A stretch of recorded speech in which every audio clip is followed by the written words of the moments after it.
প্রিয় দর্শক, এই দেখতে পাচ্ছেন গ্রামে এটা কিন্তু খুব সুন্দর একটা জিনিস। ধান দিয়ে খই বাজে। ধান খোলার মধ্যে দেয়, খোলার মধ্যে বালু রাখা আছে, ঠিক আছে। অটোমেটিকলি ধান যখন দেয় তখন টাস টাস করে ফুটটা এরকম হয়ে যায়। এই যে খইয়ের মতো হয়ে যায়, ঠিক আছে।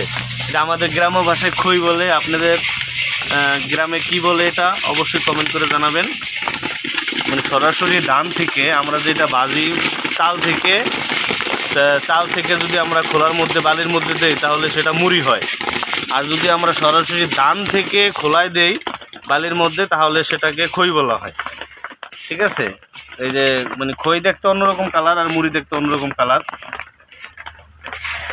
ঠিক আছে। আমার মা ভাজতেছে, মার খুব প্রিয় জিনিস খই, ঠিক আছে। মায়ে খুব পছন্দ করে। কোনটা উঠাম? খই উঠামু তাই? এনে ময়লা না তুমি এনে কিছু কত কিছু লাগছে তো এটাও ও টাসটা শব্দ হয় রে। ওয়াও, আমি তো ফ্ল্যাশ লাইটটা জ্বালাই দিই, কি অবস্থা। ও এবার তো পুরো দেখা যায়, সাদা দেয় পুরা। তো প্রিয় দর্শক দেখুন কিভাবে খই ভাজে। আপনারা যদি এগুলো না জেনে থাকেন তাহলে এই ভিডিও থেকে আপনারা জেনে বাড়ি বসে ট্রাই করবেন। আপনারাও এইগুলো বানাবেন। বানাইতে বেশি কোনো উপকরণ লাগে না, জাস্ট কটা ধান নেবেন, ঠিক আছে। আর ধানগুলো হলো ২২ আমাদের গ্রামে বলে, মানে চিকন যে ধানগুলো আছে সেগুলা, হ্যাঁ একদম চিকন ধান। এই ধান দিয়ে আর সেলো খইটা খুব সুন্দর হয়। এই যে আর এটা খোলার মধ্যে বালু দেওয়া আছে, বালু মনে হয় কমে গেছে, মা বালু দিচ্ছে আবার। হ্যাঁ, বালু যখন গরম হয়ে যাবে, উত্তপ্ত হয়ে যাবে, তখন আবার এই বালুর মধ্যে এই ধানগুলো ঢেলে দিবে, তাহলেই কিন্তু সুন্দরভাবে এরকম খই হয়ে যাবে। দেখুন একদম মুড়ির মতো। এটা আমার মায়ের খুব প্রিয় খাবার, মা খুব পছন্দ করে, মা এটা সবসময় খায়। এই জন্য এই ধান দিয়ে আর কি খই ভাজে। মুড়ি খুব কম পছন্দ করে, ধান দিয়ে খই ভেজে সে মানে একা একা খাবে। আগের দিনের মানুষ তো, ঠিক আছে, আগের দিনের মানুষ মা সে বলতেছে, কারণ আগের দিনের মানুষও কিন্তু এইভাবে ধান দিয়ে খই ভাজতো বেশিরভাগ, ঠিক আছে। এখন আসলে এই প্রচলিত এখন আর আমাদের গ্রামে নেই। আগে খুব ছিল, খুব এরকম ধান দিয়ে খই ভাজতো, কিন্তু এখন আর নাই।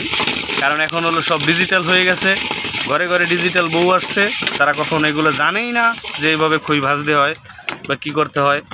আমার মা আগের দিনের এগুলো আর কি ধরে রাখছে, ঠিক আছে। হ্যাঁ, স্মৃতিগুলো আসলে এগুলো দেখলে ছোটোবেলার কথা মনে পড়ে যায়। আপনারা যারা এই খই খেতে ইচ্ছুক বা পছন্দ করেন তাহলে আমি বলবো আপনারা বাসায় বেড ট্রাই করবেন, কারণ একদম সোজা, কোনো ঝামেলা নাই। আপনি শুধু কটা ধান নেবেন, ধান নেওয়ার পরে জাস্ট একটা মাইডের একটা পাতিল নেবেন, সেটার মধ্যে বালি দিবেন। বালি দেওয়ার পরে বালি যখন গরম হয়ে যাবে তখন আপনারা 1 মুঠ ধান ভিতরে দিবেন, বেশি দিবেন না, 1 মুঠ দিবেন। দেওয়ার পরে লাড়ালাড়ি করবেন, তাহলে দেখবেন যে টাস টাস টাস করে শব্দ হবে, ফুটবে। এটা কিন্তু দেখতে খুব সুন্দর লাগে। দেখুন কিছুক্ষণের মধ্যেই ফোটা শুরু করবে। এই দেখুন, ওয়াও, আলাদা শব্দটা কিন্তু খুব সুন্দর লাগতেছে। ও মাই গড, দেখুন কীভাবে টাস টাস করে শব্দ হয়ে ধানের থেকে মুড়ি হয়ে গেল, খই হয়ে গেল। Wow, nice. আর 1 মুঠ দিব পরে, মানে প্রথমে 1 মুঠ দিবেন, সেই মুঠটা দেওয়ার পরে ফুটে যাবে, তারপরে সেকেন্ড আর 1 মুঠ দিবেন, দেওয়ার পরে আবার লাড়ালাড়ি করবেন, আবার টাস টাস করে ফোটার শব্দ হয়ে যাবে। এই দেখুন আস্তে আস্তে শব্দ হইতেছে, এই তো হইতেছে। আর উপরের দিকে একটা ঢাকনা দিয়ে দেবেন যাতে উপরের দিকে লাফাই না উঠে, সাইডে থাকে।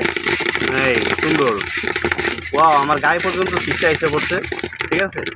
তো প্রিয় দর্শক, এই ছিল একটা ছোট্ট একটি ভিডিও। এই ভিডিওতে আমি দেখিয়ে দিলাম আপনারা গ্রামে বসে কিভাবে ধান দিয়ে খই ভাজবেন। আপনারা বাসায় ট্রাই করবেন, এগুলো কিন্তু খেতে অনেক মজা, অনেক সুস্বাদু। আপনারা ট্রাই করবেন, খেয়ে দেখবেন, অনেক মজা লাগে। যারা এটা প্রথম দেখলেন ধান থেকে খই ভাজা হয়, তারা অবশ্যই কমেন্ট করবেন। আর যারা আগে থেকে জানেন তারাও কমেন্ট করে জানাবেন। আর আপনাদের গ্রামের ভাষায় এটাকে কি বলে, আমাদের গ্রামের ভাষায় এটাকে খই বলা হয়। আপনাদের গ্রামের ভাষাটা কি বলে অবশ্যই কমেন্ট করে জানাবেন। ধন্যবাদ সবাইকে, আসসালামু আলাইকুম।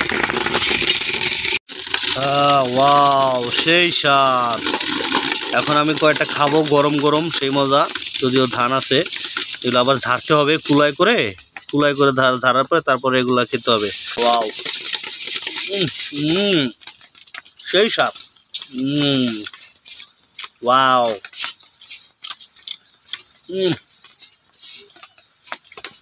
সেই স্বাদ রে, সেই স্বাদ, সেই স্বাদ। হা হা।